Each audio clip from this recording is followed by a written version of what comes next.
Dear students, आज के अखबार का हेडलाइन डराने वाला था, ध्यान खींचने वाला था। इसलिए डरने की आवश्यकता है क्योंकि इसका प्रकोप बहुत तेजी से बढ़ रहा है।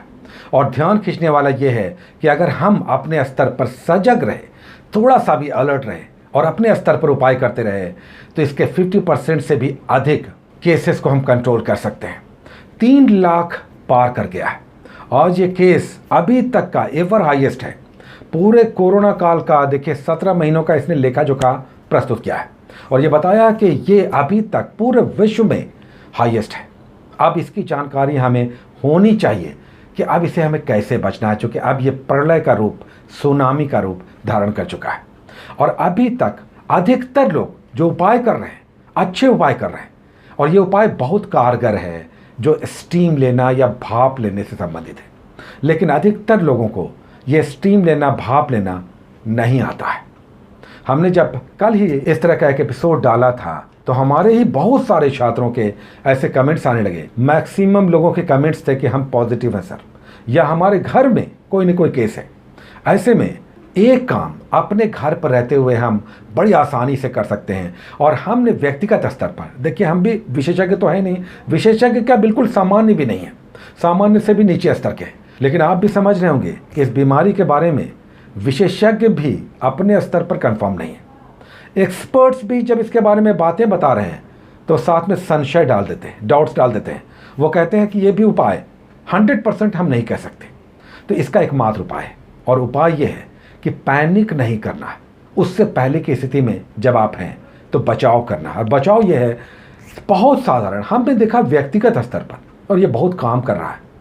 मात्र स्टीम अगर अच्छे से आप लेते हैं कम से कम 3-4 बार भी दिन में, तो ये काम कर रहा है। लेकिन ये स्टीम अधिकतर लोगों को लेने नहीं आ रहा है।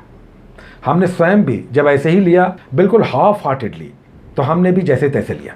लेकिन जब कई बार लिया तब लगा कि ये अंदर जा रहा है। और जब अंदर गया तो लगा कि रियली इसने साफ कर दिया।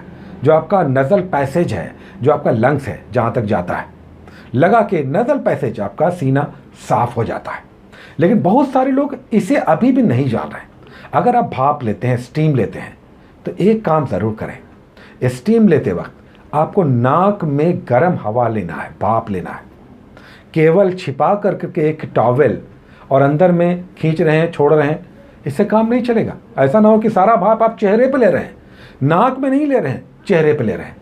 आंखों को बंद करके नाक के अंदर घुसाइए, मुंह से छोड़िए। नाक के अंदर पूरा भाप एकदम गर्म लगना चाहिए और मुंह से उसे निकालिए। 5 बार नाक से लीजिए, मुंह से छोड़िए, 5 बार मुंह से लीजिए, नाक से छोड़िए। तो ये भी हमें आ नहीं रहा है। ये काम बहुत ज़बरदस्त है। अगर स्टीम आप अच्छे से लेते हैं 3-4 बार केवल दिन में, बिल्कुल आपको परेशानी नहीं होगी। ये स्टीम लेते समय ही, लेने के बाद आपको फील होगा कि आप बिल्कुल फ्रेश हो गए। जैसे नाले में, गंदे नाले में पानी ढेर सा बहा दिया जाए तो नाला साफ़ हो जाता है, ऐसी स्थिति आती है। और ये भाप जाते ही आपको स्वयं लगेगा कि कुछ जाम था, जो हमने स्टीम लिया तो रियली ये साफ़ हुआ। और यही साफ़ होना ज़रूरी है। तो भाप लीजिए तरीके से। बहुत सारे लोग भाप लेना नहीं जान रहे और यही आपका काम तमाम कर देगा। अच्छे से भाप नाक में लीजिए, मुंह से छोड़िए, मुंह में लीजिए, नाक से छोड़िए। ये बहुत काम करेगा। और ध्यान रखिए, बाहर तभी निकलिए जब बिल्कुल अनिवार्य हो। बाहर में लोग इन्फेक्टेड हैं और कौन छींक कर, खांस कर आप पर छोड़ देगा, इसके ड्रॉपलेट्स कहना बड़ा मुश्किल है। Take care.